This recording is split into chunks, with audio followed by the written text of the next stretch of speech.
The Witch of Blackbird Pond by Elizabeth George Spear, Chapter 6. Reverend Gershom Bulkley laid down his linen napkin, pushed back his heavy chair from the table, and expanded his straining waistcoat in a satisfied sigh. "A very excellent dinner, Mistress Wood. I warrant there's not a housewife in the colonies can duplicate your apple tarts." He had just better compliment that dinner, thought Kit. The preparation of it had taken the better part of 4 days. Every inch of the great kitchen had been turned inside out. The floor had been fresh sanded, the hearthstone polished, the pewter scoured. The brick oven had been heated for 2 nights in a row, and the whole family had gone without sugar since Sunday to make sure that the minister's notorious sweet tooth would be satisfied. Well, Dr. Bulkley had been pleased, but had anyone else? Matthew Wood had eaten little and spoken scarcely a word. He sat now with his lips pressed tight together. Rachel looked tired and flustered, and even Mercy seemed unusually quiet. Only Judith had blossomed. In the candlelight she looked bewitching, and Reverend Bulkley smiled whenever he looked at her. But the greatest part of his condescension he had bestowed on Kit, once he had understood that her grandfather had been Sir Francis Tyler. He himself had visited Antigua in the West Indies, he had told her, and he was acquainted with some of the plantation owners there. He went back to the subject now for the 3rd time. "So, young lady, your grandfather was knighted for loyalty by King Charles, you say? A great honor, a very great honor indeed. And I take it he was a loyal subject of our good King James as well." "Why, of course, sir." "And you yourself? You are a loyal subject also?" "How could I be otherwise, sir?" Kit was puzzled. "There are some who seem to find it possible," remarked the minister, staring meaningfully at a ceiling beam. "See that you keep your allegiance." With an abrupt scrape of wood, Matthew pushed back his chair. "Her allegiance is in no danger in this house," he announced angrily. "What are you implying, Gershom?" "I meant nothing to offend you, Matthew," said the older man. "Then watch your words. May I remind you I am a selectman in this town? I am no traitor." "I said no such thing, nor did I mean it. Mistaken, Matthew, I hold to that, but not a traitor. Yet."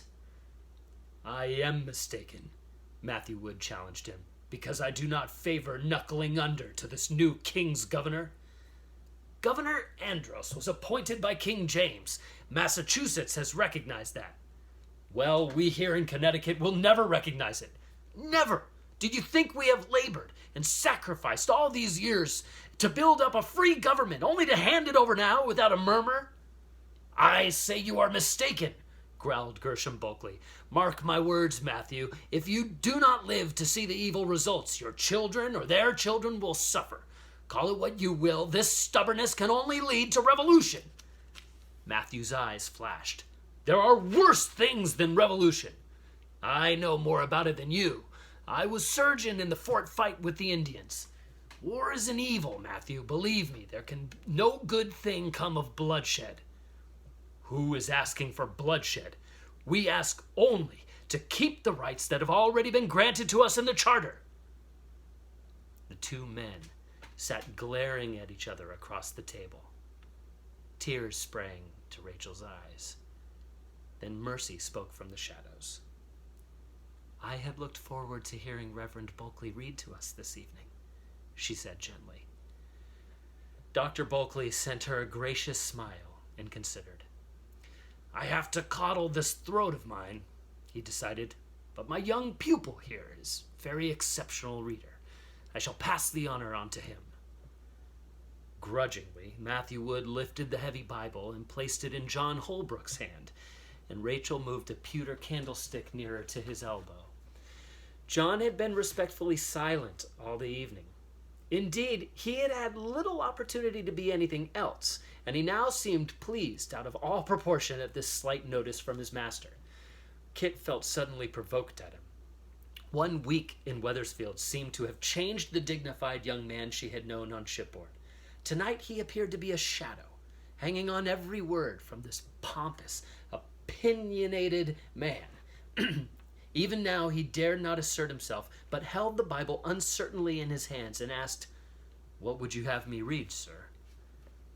"I would suggest Proverbs, 24th chapter, 21st verse," said the old minister, with a canny gleam in his eye, which Kit understood as John began to read.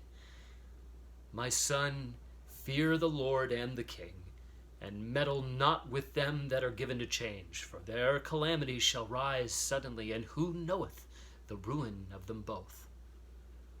There was a harsh sound from Matthew, checked in response to his wife's pleading eyes. John continued reading. As he read on, Kit forgot the meaning of the words and felt a stir of pleasure at the sound. John's voice was low-pitched, but very clear, and the words fell with a musical cadence that was a delight. Every evening, since she had come here and had sat waiting with impatience for her uncle's monotonous voice to cease, tonight, for the first time, she caught the beauty of the ancient Hebrew verses. When the reading was finished, family and guests bowed their heads, and Reverend Bulkley began the evening prayer. A little sigh escaped Kit. Her uncle's terse petitions were hard enough to endure. This prayer, she knew, would be a lengthy masterpiece. As the husky voice scraped inexorably on, she ventured to raise her head a little and was gratified to see that Judith, too, was peeking. But Judith's attention was not wandering. She was studying, with deliberate appraisal, John Holbrook's bent head and the delicate chiseled line of his profile against the firelight. A phrase of Dr. Bulkley's prayer caught Kit's attention again. "And bless our sister in her weakness and affliction." Whom did he mean? Heavens! Was he talking about Mercy? Had the man no perception at all? How Mercy must be shriveling at the fulsome words. After a few days in this household, Kit had ceased to be aware of Mercy's lameness. No one in the family ever referred to it. Mercy certainly did not consider herself afflicted. She did a full day's work and more. Moreover, Kit had soon discovered that Mercy was the pivot about whom the whole household moved. She coaxed her father out of his bitter moods, upheld her timorous and anxious mother, gently restrained her rebellious sister, and had reached to draw an uncertain alien into the circle. Mercy weak! Why, the man could not even use his eyes. When the prayer was ended, the thanks repeated, and the good night said, Rachel saw her guests to the door. She held out her hand to John Holbrook. "I hope you will come again," she said kindly. "We would like you to feel welcome in our house." John looked back to where Judith stood behind Mercy's chair. "Thank you, ma'am," he answered. "If I may, I would be very happy to come again."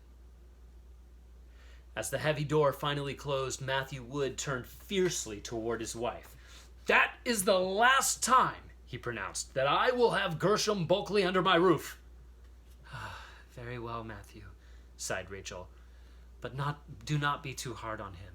Gershom is a good man, just set in his ways." "He is a hypocrite and a whited sepulchre!" Matthew's fist crashed down on the table. "And I'll have no more texts read at me in my own house."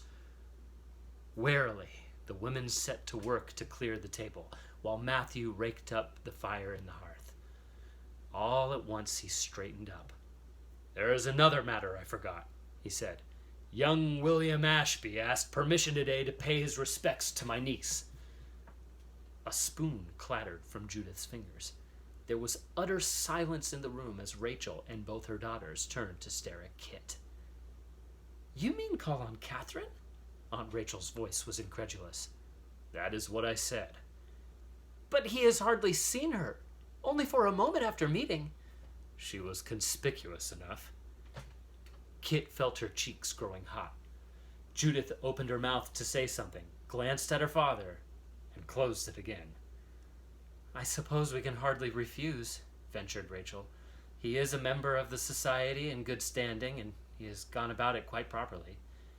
"His father is another king's man," said her husband. "He proposed in council that we join with Massachusetts. But what can we expect now that we harbor a royalist under our own roof? Bring a candle, Rachel. We have wasted enough time for one night. A constrained trio lingered after Rachel had climbed the stairs behind her husband. Mercy began quietly to make ready her own bed in the corner. A small wrinkle of concern marred her usually placid forehead. "Well, I told you so," Judith finally burst out. "I knew by the way he was staring at you after meeting." There was no use to pretend she didn't remember. Kit felt a small pleasurable stir of curiosity. "Do you know him, Mercy?" "I know about him, of course," admitted Mercy. "Who doesn't know about him?" added Judith. "Who hasn't heard that his father has 3 acres of the best land set aside, and the trees all marked to build the house the moment Master William makes up his mind? And he was just about to make it up, too, when you came along." "We never really knew that, Judith," her sister reminded her gently. "We only thought so." All at once, Kit remembered. That first morning, when she was trying on the dress, Judith had said, "Oh, dear," she exclaimed in dismay, "I don't want this William to come calling on me. Why, I've only seen him once, and I couldn't think of a word to say to him if he came. I'll tell Uncle Matthew so in the morning." "Don't you dare say anything to Father," Judith whirled on her. "But if you... William never asked to call on me. I just said he was getting around to it." "'Tis not quite fair, really," Mercy considered soberly, "to hold it against Kit, just because we thought..." "Oh, I'm not holding it against Kit," Judith said airily. Suddenly she tossed her head. "As a matter of fact, Kit can have William with my blessing. I've changed my mind. I'm going to marry John Holbrook."